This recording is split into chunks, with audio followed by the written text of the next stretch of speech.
Hi,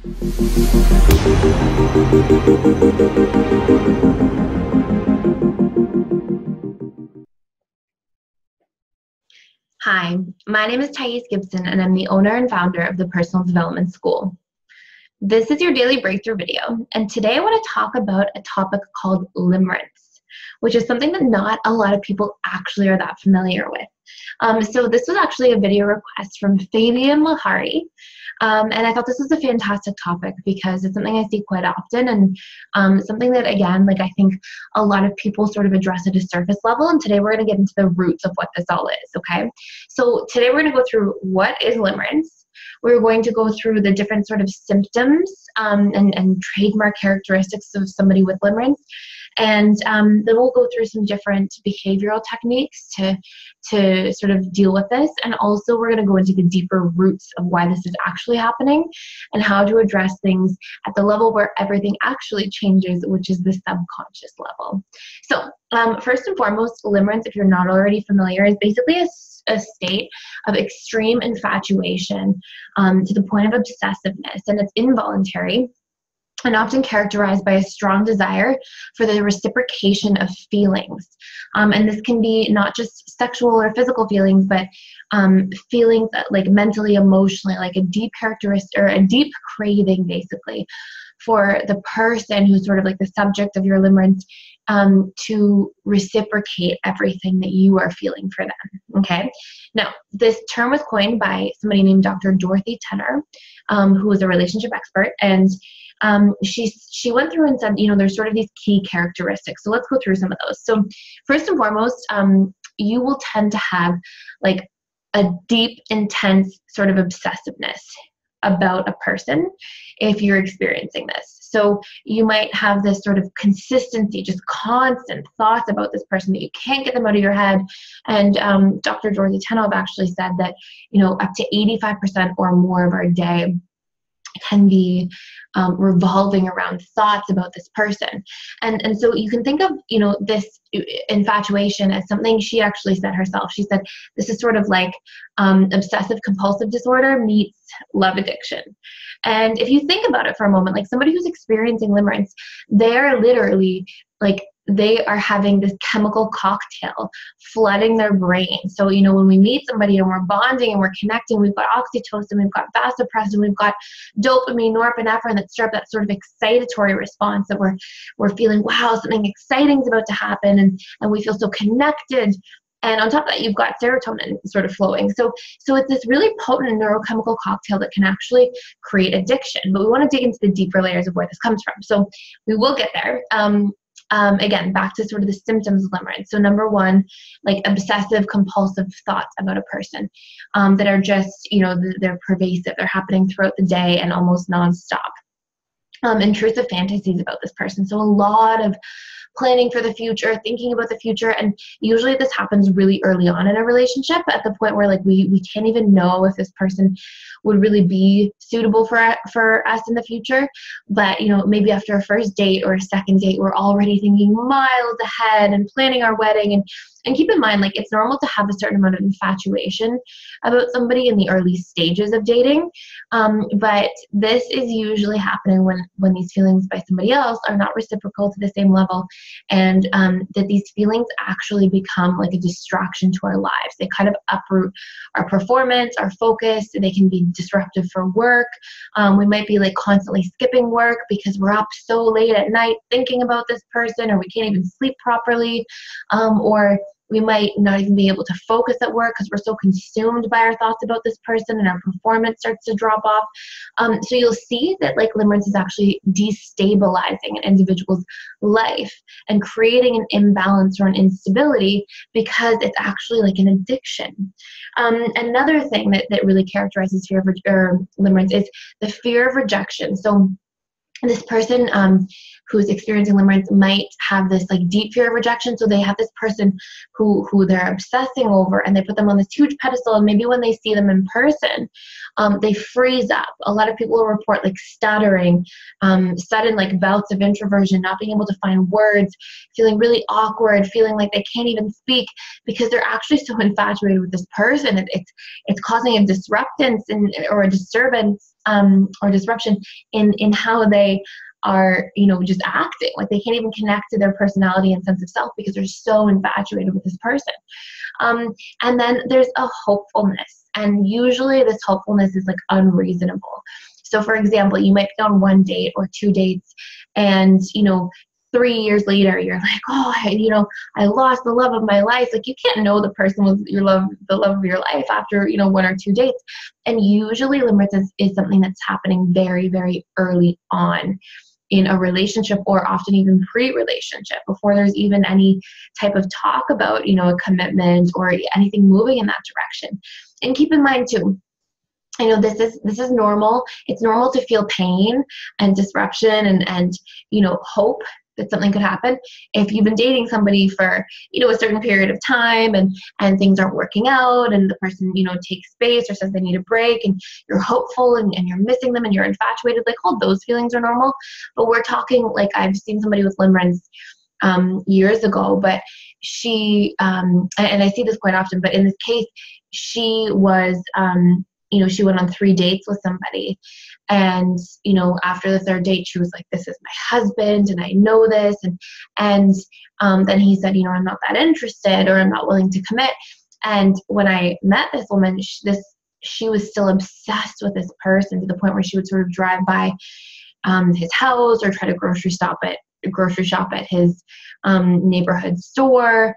And this was 5 years later, after those 3 dates, that she was still ruminating and obsessing. So we sort of have these like unreasonable aspects of hopefulness, or unreasonable ideas about a person. And another characteristic of limerence is we tend to idealize somebody so strongly. So, we will turn a blind eye to all of their potential negative traits, or those negative traits are things that we just dismiss and we don't think anything about, and then we overly magnify their positive traits. Like, oh my gosh, they're just the best this, the best that, and we'll put them on this huge pedestal, and then anything that seems to threaten that, or any trait or any flaw that this person has, tends to be like sort of avoided or ignored altogether.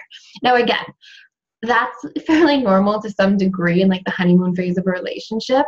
But again, limerence is usually when there's this sort of like unrequited love and connection. Like it's sort of this one-way street the vast majority of the time.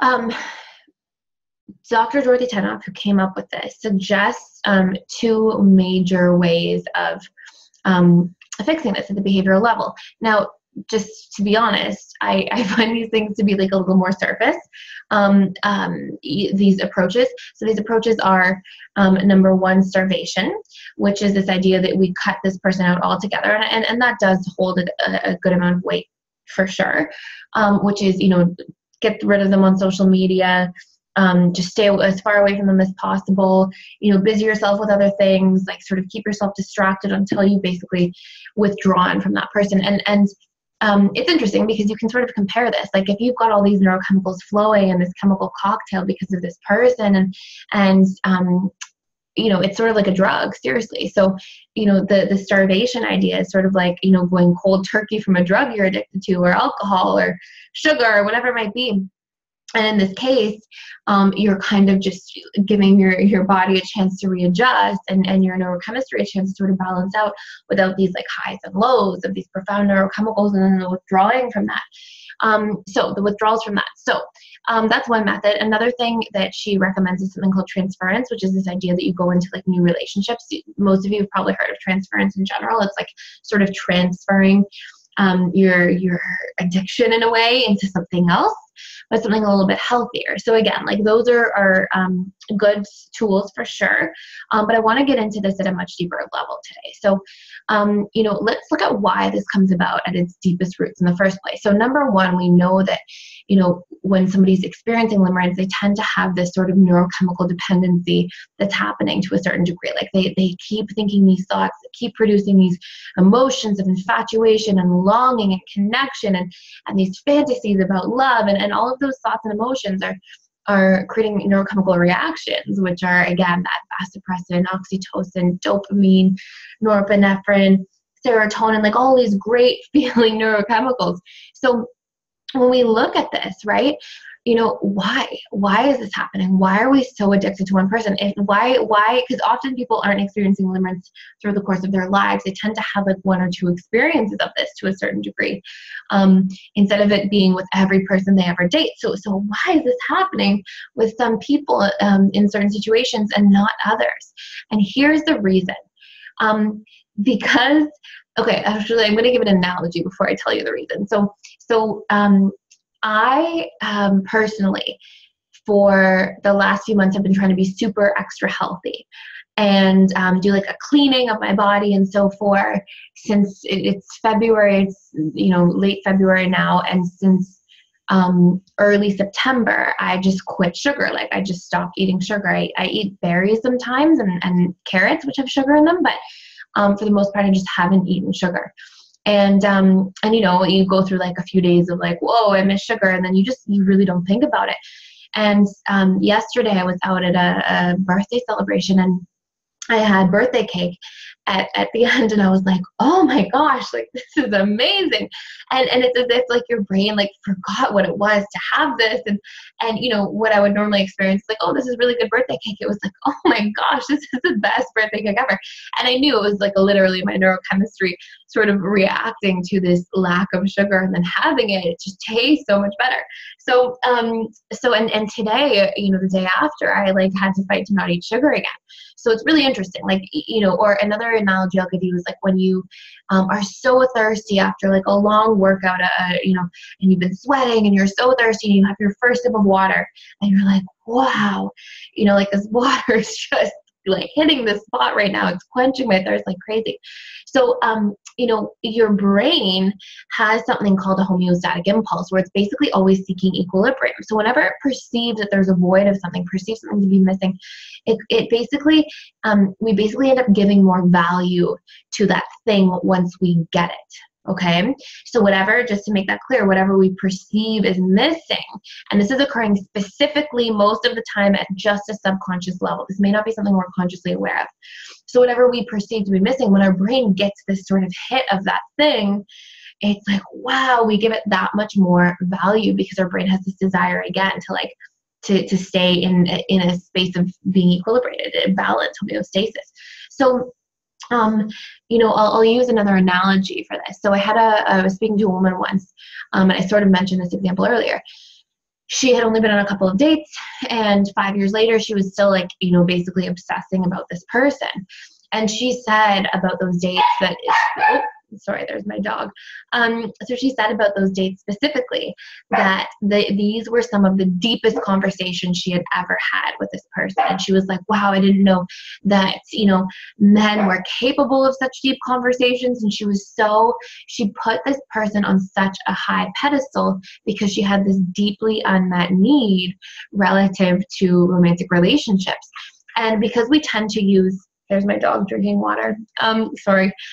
So because we tend to use our adult romantic relationships to sort of fulfill the needs of our caregivers, what also was really interesting is that she said she used to have really deep conversations with her father when she was a kid, and talk about the world and the stars and space, and then hadn't really had that need met for a long time, basically forgot about it, thought that it wasn't something that anybody was capable of, basically suppressed it. All of a sudden, seemingly at random, she's on a date with somebody who's meeting that need, and she's like, oh my gosh, like she latches on.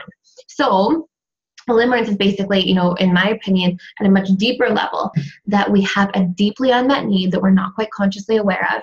Somebody fulfills that need, and we have this peak moment. And that's something I notice a lot about people experiencing limerence, is that they have this sort of peak moment, like that one best date, or that one moment where that person kissed them a certain way, or had that one really deep conversation, or they did that really nice thing at that sort of one moment, and people tend to, like, their brain, it's like their brain gets this hit of receiving this deeply unmet need, and then it latches. And another main characteristic I find at a deeper subconscious level is that the brain, or the individual really, tends to perceive that this person is their one source of getting that need met. So they haven't had a lot of other positive reinforcement. Like, for example, in this woman's case, she didn't have a lot of, I don't think she had ever, in her experience, had other deep conversations with, people of the opposite sex, men of the opposite sex, men means of the opposite sex. She hadn't had any other like really deep conversations with men to that degree, to that extent. And so she perceived that this man was like the only one capable of this. And so again, like, it's a further reasoning at a subconscious level to hunger for that person, to be so connected to that person and not want to let go. And so keep in mind as well, like, limerence can become quite obsessive. And just like anything else, it's sort of a spectrum. We can have the experience of limerence without having like the need to obsess or, stalk somebody or anything like that. And we can have like just a little bit of limerence maybe in the beginning of a relationship, and that dies off quite quickly. And, we sort of go through that little blip and then we stabilize ourselves, and that can be on a very slight level. But again, like, I'm sort of referencing this video, those really extreme experiences where people feel like they become unstable. They feel like they can't, make proper decisions. They lose focus at work. They just don't have control over themselves to a certain degree. So it's almost like their emotions are way more in control of them, and their emotions are more in control of their behavior than the opposite, where they feel in control and empowered over their own emotional state.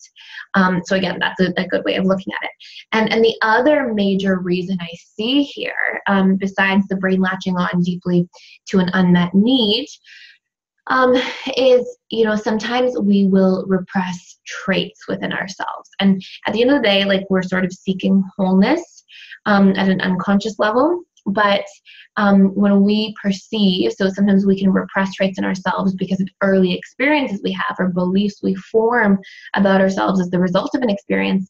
And what can happen out of this is that because we repress a trait, when somebody else has that trait, we're super attracted to that trait. And then if that person comes near us, gets in a relationship with us, it's sort of this reinforcement that, like, oh, if they have that trait and they like me, I must have that trait too. So I'll give an example of this to make this really clear. Let's pretend that as a child, you didn't do well in the school system. Maybe your creative genius was not really, maybe you were like an ideas person, an inventor, super creative, super smart, but like the school system and the education you went through wasn't necessarily supportive to your type of intelligence. And let's say, the teachers say, oh, so-and-so isn't so smart, and the parents reinforce that. And so this child, or you, learns to believe that you're not very smart. And so you kind of just give up, and you basically repress the trait of owning your intelligence, because you're like, well, what's the point? I'm not going to try very hard. I'll go get busy doing other things in my life, but I'm not going to try to succeed intellectually because I've been told my whole life that I'm not very smart. And so I believe that about myself. I believe that I'm not very smart and that I won't succeed. So I give up, I repress the trait of my capacity to excel in terms of intellectually. And then let's say, 10 years later, somebody really smart wants to be in a romantic relationship with me, and I might just infatuate with their intelligence and the way they speak and be like, wow, they're so smart, and put them on this huge pedestal. And then when they want to talk to me and be in a relationship with me, I must be kind of smart because, they are so smart and they can associate with me. And so it's actually basically like our brain has an unconscious desire for integration. And so it can feel like through association, we are expressing a repressed trait and coming back to sort of that center point or that wholeness, or that we can sort of get our needs met to integrate that trait through that person just by being around them and exposed to them very often.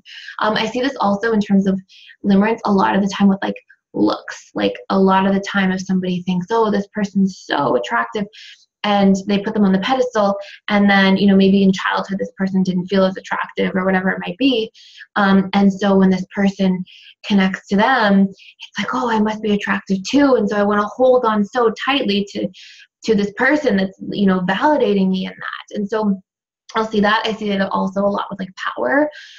If people feel really small and disempowered, sometimes they'll be attracted to a powerful, charismatic figure because when that person wants to be with them, it's like, oh, I now feel like I have some form of empowerment too through this person. So there's all these sorts of ways that this can take place. But at the baseline level, in my opinion, what I tend to see the patterns of very subconsciously are that there's a deeply met need that's been unmet for a long time, that we build all these positive associations to and then latch on to because we think that that person is the only source of how we can get that need met. Or that person has one or multiple traits that they're expressing that we actually have repressed within ourselves. And so we get this need met for integration of those traits through a perception that's through association that can happen. So what can we do about this? Well, at a much deeper level, there's two things. And I'll take you through this quick little process. Number one, you really need to identify, is it a need that's unmet? Is it trait or a trait?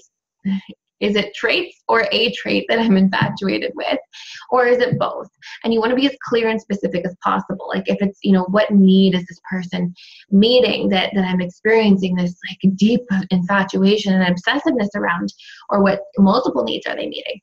And what traits do I admire on them and that I'm putting them on this pedestal, okay? And once you've got that information, then what you want to do is look for where you also express that trait. It can be in tiny forms. So you're doing like a natural integration just by opening your perceptual filter. So, how are you smart in your own way if that's what you're infatuated? How are you powerful in your own way? How are you attractive? Like, look for other people that have reinforced this in a way or make you feel this way, or how, you feel this way in different aspects of your life. And what you're actually doing is you're healing this perception of a void that exists at a subconscious level that's actually the cause of you reaching out and trying so hard to connect to this other person to the point of basically being addicted to them. So that's number one. Number two, if it's an unmet need, and again, it can be both of these things, start creating balance. Like, be specific about what that need is, and then look for other ways you can get that need met in multiple people, including in your own lifestyle, habits, connection to self. Because if there's a deeply unmet need that you're still connecting to, that's a really important signpost that there's something there for you that you have to be meeting and validating. And so again, if it's like, oh, that's, somebody had that deep conversation with you, okay, I need to start having deeper conversations, and then my brain won't be forming this like one-way dependency on this person and obsessing over this person all this time later as a means to get that need met. So that's a really, really important thing, and usually the need will sort of play a primary role here. So this was a really detailed video. I hope you got a lot of value out of this. And if you did, and if you are, please like it, share it, subscribe to our channel. Please visit www.personaldevelopmentschool.com. And please also, if you want to be on the early bird list for courses that we have coming out about attachment style, about relationships, about codependency, how to heal these different things, how to set boundaries, conflict communication, we've got all of these topics that we're working on right now and we'll have out soon. If you want access to early bird pricing or listing, please feel free to shoot me an email directly at thais@personaldevelopmentschool.com. Or if you go to the website, www.personaldevelopmentschool.com, you can actually sign up there for early bird pricing for any courses that come out. So it's basically like a discounted rate on a permanent basis. So thank you again.